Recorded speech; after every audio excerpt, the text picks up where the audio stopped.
Hey, what's up, guys? It's Christian back here with another video. This is kind of late, but still wanted to just get this out. This is gonna be my Gator Bowl kind of review, just what my thoughts are at the game, and you know, I took some notes here.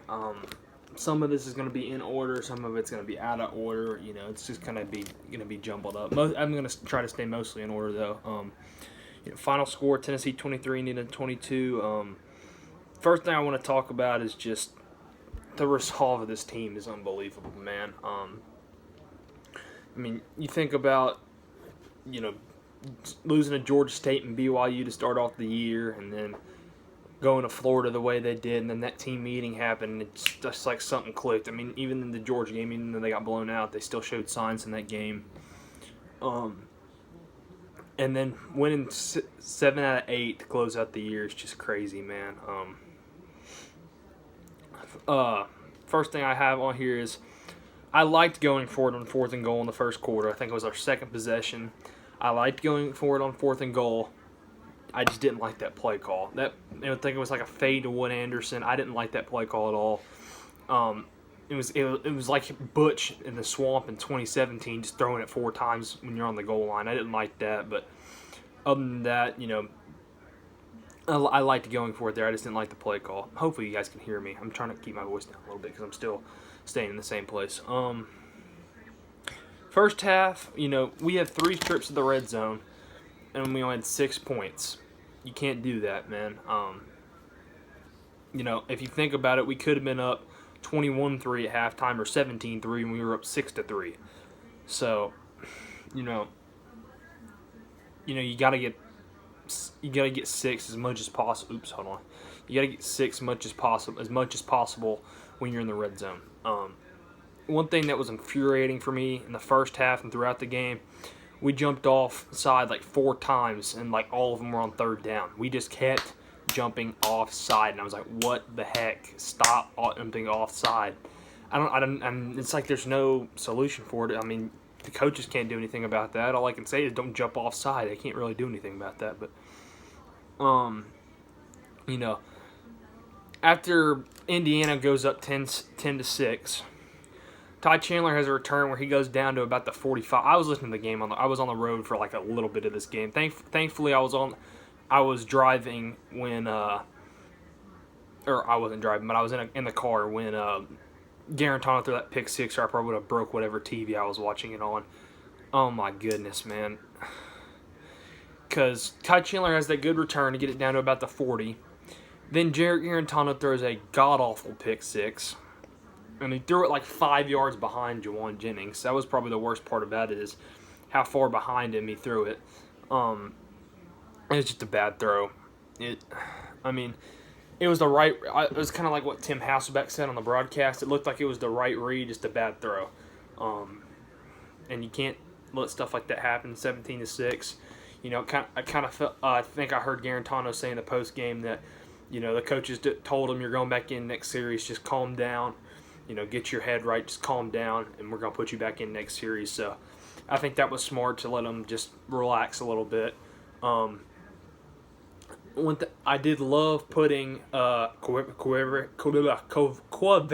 Crouch in on the goal line, kind of like a fullback, to make it 22-16. That was when Indiana had a 22-9 lead, and I like that play call a lot. That's one thing I don't even have on here is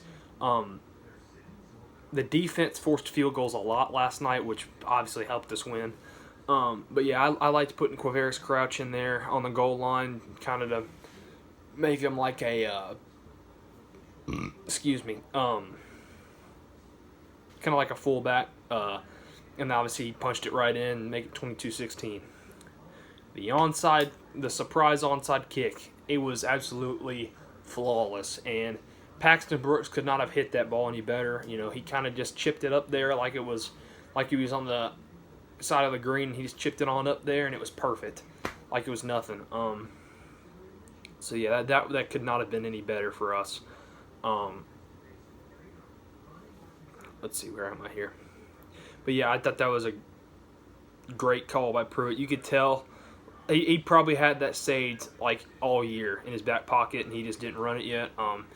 they were saying in the post game that they had run it like 600 times in practice. They'd run it over and over again in practice, but they just had to find the right time to use it, and they finally did. So, none of the Tennessee players knew it was coming either. Like Garantano was saying he didn't even see it. Trey Smith said he was drinking Gatorade, and then he was like, "Oh crap! I gotta get my helmet on. We're going back on the field."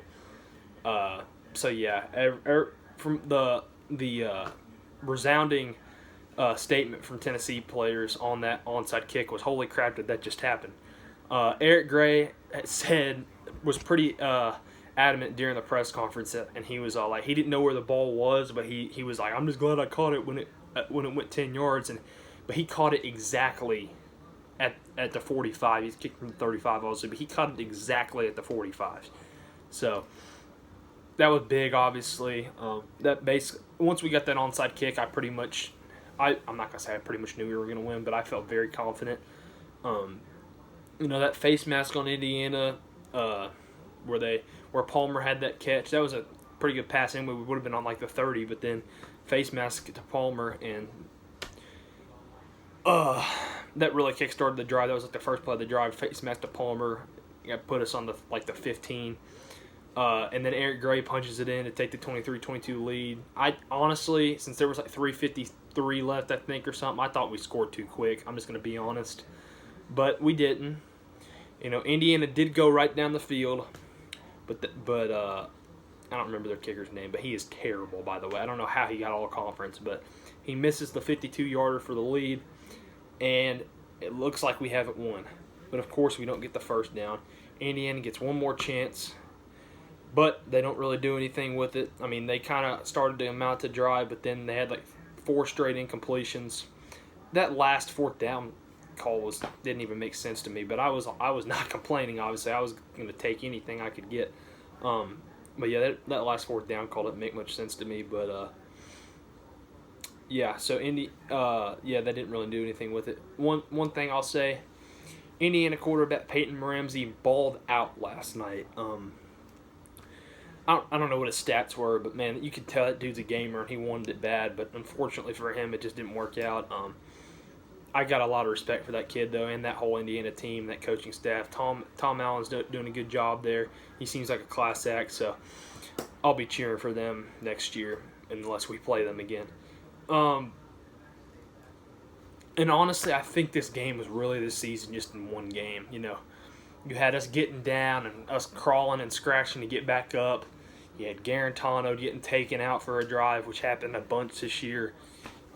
It was just so many similarities how it was just almost like this season and just jammed into one game, and we found a way to get it done. And last time I'm going to say the freshmen played great. Henry Toto, DeAndre Johnson made a couple good plays. I think Ramel Keaton's a freshman, if I'm not mistaken. And obviously Eric Gray, player of the game, got the big onside kick and the go-ahead touchdown. He's going to be a stud for us in the years to come. Take that to the bank.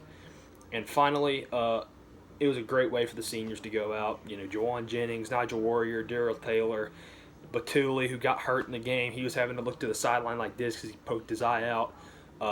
Marquez Callaway, all those guys, man, they played their hearts out this whole year in this game. So I'm really happy for them. It's great to be a Vol. I think this is a bunch of good momentum for us going into the offseason. And obviously we're losing a lot next year, but I like where the program is going into the 2020 season. And Pruitt saying in the press conference that 2020 is going to be the decade the 2020s are going to be the decade of the Vols. All I'm going to say, man, is I'll believe it when I see it, but I hope he's right. Hope you guys enjoyed this video, and I'll talk to you again later. See ya.